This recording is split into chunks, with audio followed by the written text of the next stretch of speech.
Welcome everyone to the second video of OOP with R. So this video is about control statements and we will be covering the following aspects about them. So let's see what are the goals of this video. First of all, we will see and understand what is a control statement. Then we will understand what types of control statement we can use in R programming. And we will learn all of this by doing some practical work. So let's get started. So what is a control statement? The execution and flow of program are controlled by control statements or decision-making structures based on the conditions stated in the expression. These structures are used to decide whether a condition is true after evaluating the variable, during which a series of statements is executed. Otherwise, the remaining statements are executed. Now, you might be wondering about the types of control statement. We have the following types of control statement in R programming. First one is if condition. Next we have if-else condition. Then we have else-if condition. Next we have break statement. In the last, we have next statement. Let's study the first one. So in this conditional structure, the if keyword is used to create if statements, which is composed of a Boolean expression followed by one or more sentences. This control structure determines whether or not the expression in the parentheses is true. The statements included in braces continued to be executed if true. Now, one important point to consider here is that the most important or popular applications of logical conditions from mathematics are if statements and loops. Let's see the syntax. First of all, you have to use the if keyword, then the expression, and inside the brackets, you write then the statements to be executed if the condition is true. Let's implement. Let's say you have a variable fruit and you ask the user to give input as dot character and then read line prompt and then you say enter your favorite fruit name. All right, let's run it. So let's say my favorite fruit is apple. All right, now I'm going to be using my first conditional structure, which is if structure. So I will define it by using the if keyword, and then in the parentheses, I will write down the expression. Let's say I want to find out if apple, and then I will use the in operator, and I say if apple in fruit. So if apple is found in fruits, then print my favorite fruit is apple. Now this print statement will only be executed if the if condition is true. So you know that I have stored apple in fruits. Now if apple is found in fruit, our program will print out my favorite fruit is apple. Let's run it. See, my favorite fruit is apple. You have seen it because the if condition is true. Now let's say I write if banana percent in and fruit, then print not valid. Now this print statement will not be executed because banana is not in the fruit. So if condition is false, as in the expression, and that is why the print statement will not be executed, as you can see here. Now let's move back to slides. Next we have if-else condition. After an if statement, it is possible to add an optional else statement, which is carried out if the Boolean expression returns false in the if expression. Like the if condition, the else condition statements are executed when the test expression in the former condition is false. Let's see. The syntax can be seen here. First of all, you write down the if expression, then its statements, and if the condition of if expression is false, then the else statement is executed with its statements. Let's do it. Let's say I say if apple in fruit, then print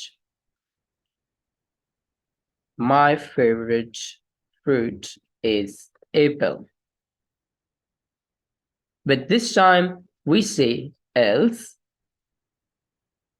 like if the if condition is not true, then we run the else part, and I say my favorite fruit, apple, is not found in variable.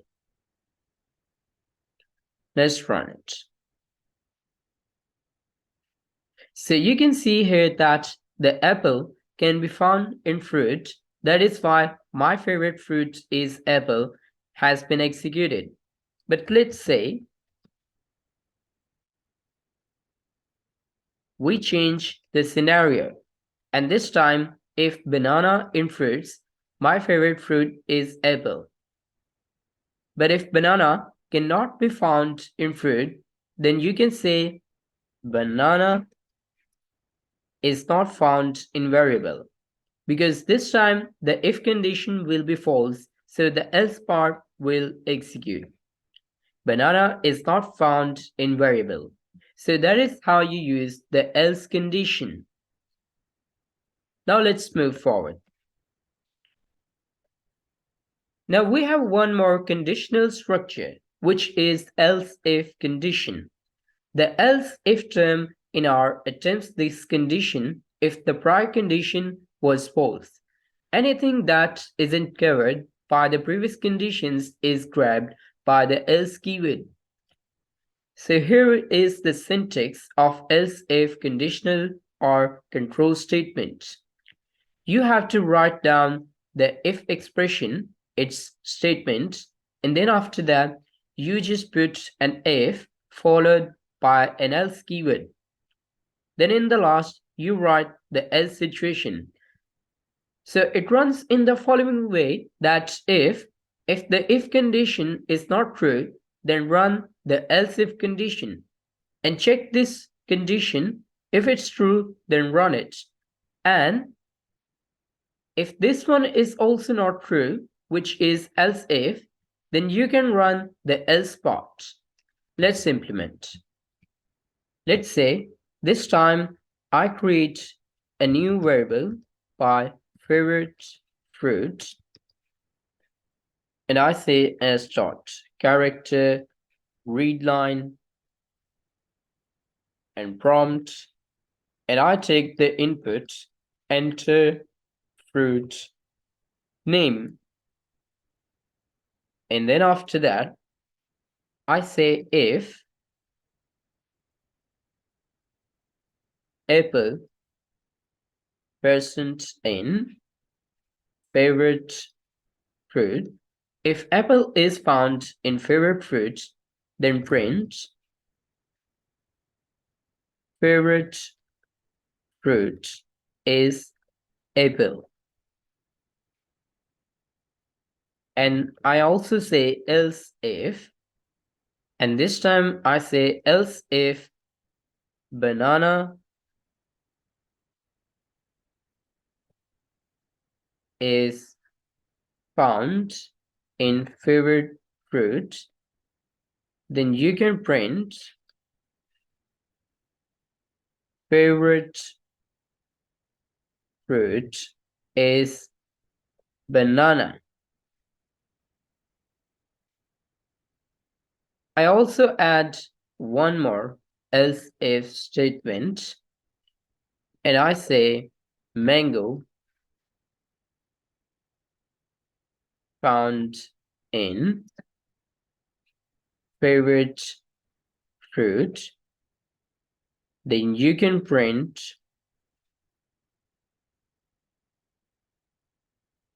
mango is favorite fruit.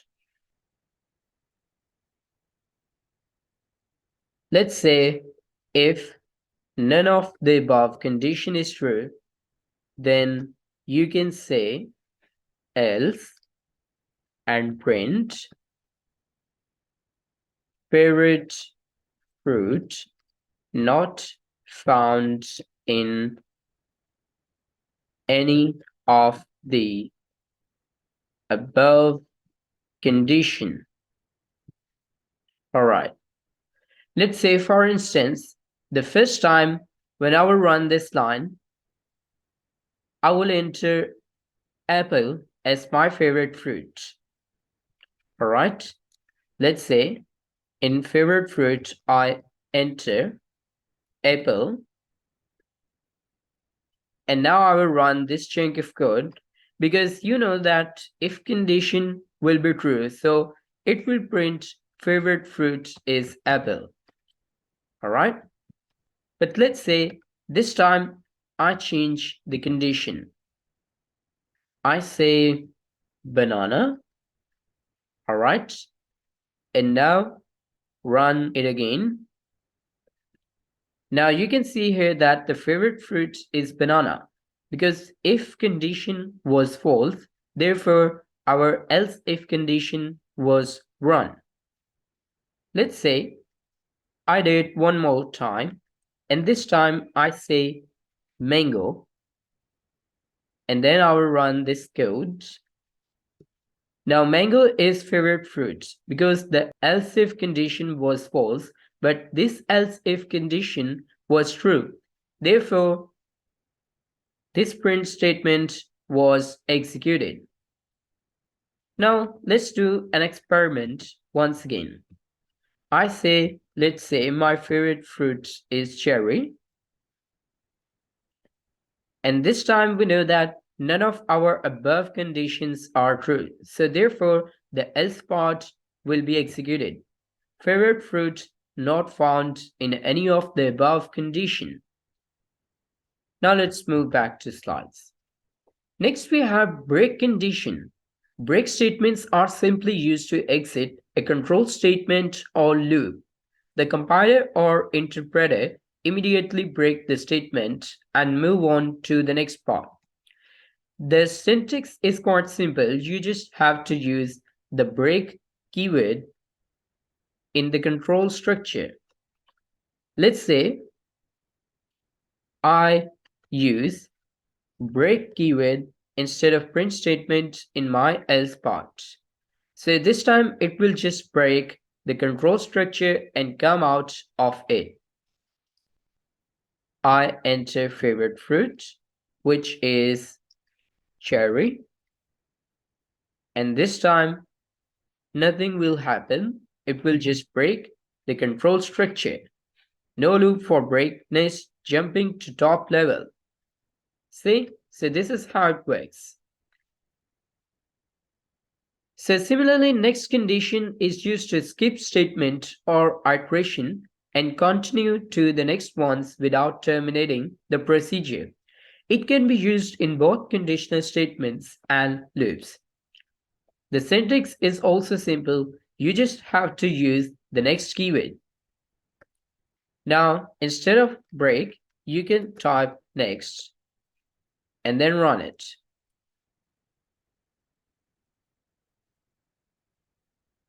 Let's say I enter my favorite fruit, which is cherry.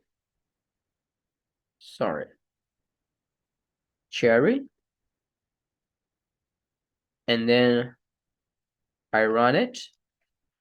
See, now one important thing to note here is that it's giving an error so far because we haven't used them inside a loop. We can also use these conditional statements inside a loop. So we will study about them in the next video, but so far you don't have to bother yourself about this thing. Now let's get back to slides. So this is the end of today's video. You have learned about conditional statements, their syntax, and how you can use multiple conditional statements. Now good luck and see you next time.